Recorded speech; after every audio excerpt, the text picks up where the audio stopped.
Setup wise, as we talked about grip last time, okay, we can't see your grip from the side we're looking now, but yeah, it is looking a lot better. Your right thumb now is a much more sort of, it feels weaker when you first did it, but much more neutral position, getting the club now to hopefully come back more so aim at target rather than aiming too far to the left. Now again, because of that grip being what it was, you sort of, I guess in some ways, created a sort of fanning of the club on the way back. So this movement here now, where you're taking the golf club back, your arms are actually moving the club around your body this way, very flat and very open with that club face, and your body now is sliding to get the club up in the edges, while your right leg then sort of starts sliding out this way. So at this point here now, it's more lifting with the sort of right side, because your arms are so flat there. Only where that club can go up now is by you tipping your spine and rising up. Okay, so that's kind of where your club was getting back to there. Okay, the feel and practice now is to have that club there more in that position. So the club now, if we draw a line down through that, is putting pretty much towards the golf ball. Now you did it pretty good on that one there, and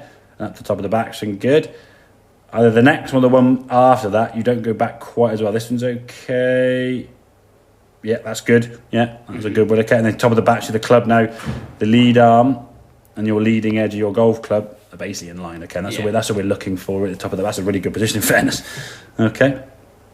So you do that club sticking out your left side. This one, I think, is it this one? There you go. This one's a little bit flatter. Okay, not massively, but a little bit more towards your old swing. I mean, the old one's there, so you're still higher up, but compared to where it was with the other practice swing, it still shows there's obviously an element that you do want to go back into that position. And then you put the club down. Now we look at, hopefully we're going to see the club. Your club on this left-hand one, as we said, was pretty horizontal. So you're about here with the club. In reality, you want it to be up there. Let's see. You're generally going to see yourself somewhere between those two. So takeaway's all right there. There you go. So the angle now, you see that club. It's certainly nearer the vertical line than the flatter line. Up the top of the backswing. Good position. Now it goes a bit long because of that hip slide. Okay. Once that hip rotates better, the club is not going to be travelling quite so far. And then when you come back to golf ball, now at least the club now is in a much more on-plane position. It's coming back down the angle it went up on, you see. So we're kind of going up on that same angle there.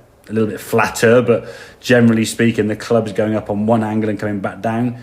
Again, good club face back into impact, good strike, and we can then turn through to a good finish, ball flying nice and straight as we can see. Whereas this one, you went back on that angle, and then look at the direction you bring the golf club back down on.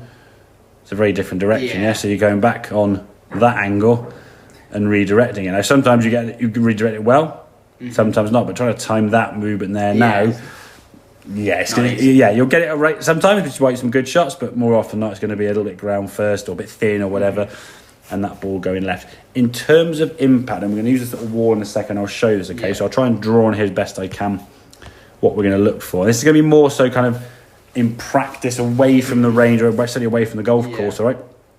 We want to get a situation where your setup now at this point is kind of 50-50 between your left and right foot, okay?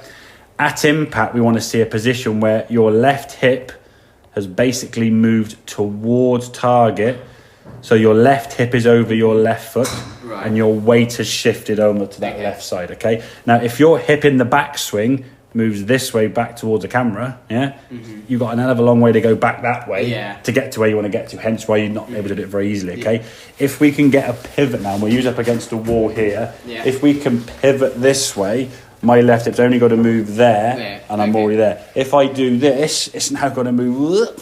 And all that excessive movement's going to make it very, very difficult for you to do it consistently, if at all, okay? So we'll look at a little bit more detail with that. We'll just put on the video to sort of remind you, okay? Focus mainly at the moment now when you are practicing, though, is going to be that turn the torso, hinge the wrist, so the club starts working up a bit more steeper in the backswing. Keep that club face in a more square position and relying less on your hands and arms to try and do the work they don't need to be doing. Okay, buddy? Yeah. Very good.